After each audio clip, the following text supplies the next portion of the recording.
You know, when leftists say silence is violence, I think silence actually is violence. Not in the way they mean, though. In a very literal sense, silence is violence. So many fucking people these days are always virtue signaling about how much they love the lockdown and how much better things are now. And it's obviously just a minority of the population. Most people hate it and want things to go back to normal. But the media always loves focusing on the people who love the lockdown and acting like they are the majority, even though they're actually probably a minority of maybe about, I would guess, 15-20%, many of whom are people with anxiety disorder. People with anxiety disorder, I think, tend to be the ones who prefer the lockdown the most for obvious reasons, right? Whereas, for instance, I saw a study saying that people with autism absolutely generally hate the lockdown, and even more than the average person. And, the average person I don't think is enjoying it very much either. So, how does this tie into the phrase silence is violence? Well, it's because one thing I've heard a lot of people say they love about the lockdown is how silent it is lately. How you can walk around and there's not as much hubbub, not as many cars driving around, not as many people walking around, not as many people using public transit. Everything is so much quieter. Like, I'm in the middle of Toronto right now because I live here, of course. I live in the city of Toronto. I'm definitely would never ever violate any of Doug Ford's fucking stay-at-home orders. I would never do that. So yes, I'm right here in downtown Toronto, where I live, of course. I would never go outside my region and violate the law.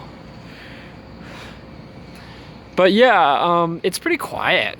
It's fucking quiet compared to how it normally is. I mean, obviously this is a residential street, so this won't be the loudest part of the city, even normally before the virus. But yes, as a general rule, the city is quieter than it was before.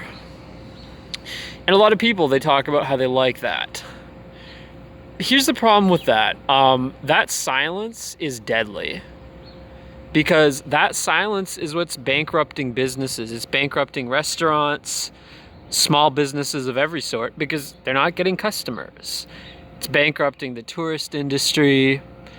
It's destroying much of our culture. We can't have festivals anymore. We can't have cultural events. So it's like, yeah, in that sense, silence is violence.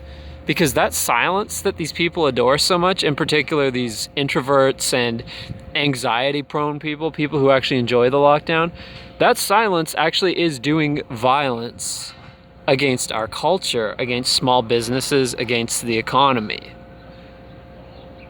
So really think about that next time you say like, oh, I love how quiet things are now. It's like, yeah, that silence, that quietude is destroying so much of our culture. Like, so many of these small restaurants are going to go bankrupt. And what are they going to be replaced by? They'll either be replaced by nothing or by fast food chains. My prediction is the total number of restaurants is going to permanently go down by quite a bit. Not to mention the type of restaurants. Like, the ones that are being affected the most, from what I've seen, are like Italian restaurants largely. And the ones that have been affected the least are like obviously the fast food chains. They're just doing fine. They have so much money, it's nothing to them. Plus, these lockdown measures, they incentivize like drive-throughs and eating in your car and shit like that. Shit that basically fast food is already primed to deal with. So as I've said, yeah, silence is violence. It's doing violence against these restaurants, these small businesses, these communities as a whole. And basically, a lot of people nowadays, I think they feel entitled to not have other people around. Like, one thing that I really see a lot of virtue signaling about is like, oh, I hate crowds so much. It's become a form of virtue signaling to talk about how much you hate crowds. Like, oh, I hate crowds. I'm so glad there's no crowds anywhere anymore. I hate crowds so much. It's become, frankly, a form of virtue signaling. Like, I enjoy the lockdown so much because there's no crowds anymore.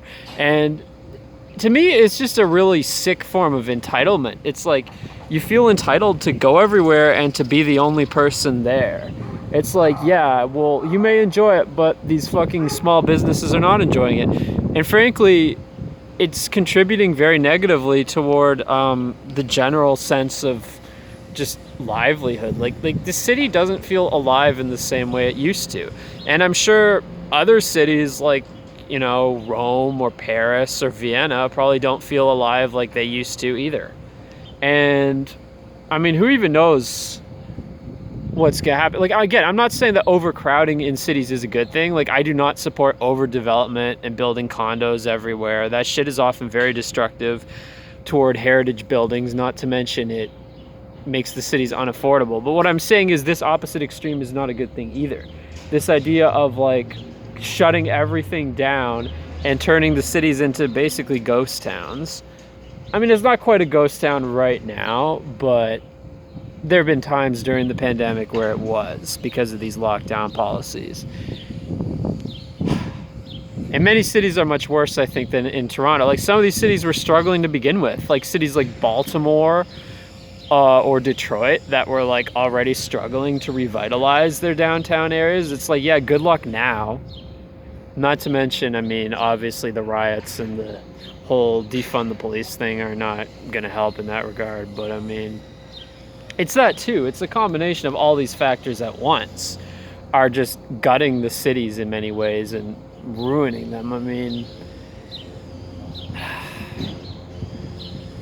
and again, like this attitude of entitlement, it's not only like, it's like, for instance, when people go to national parks and they feel entitled to be the only person on the trail.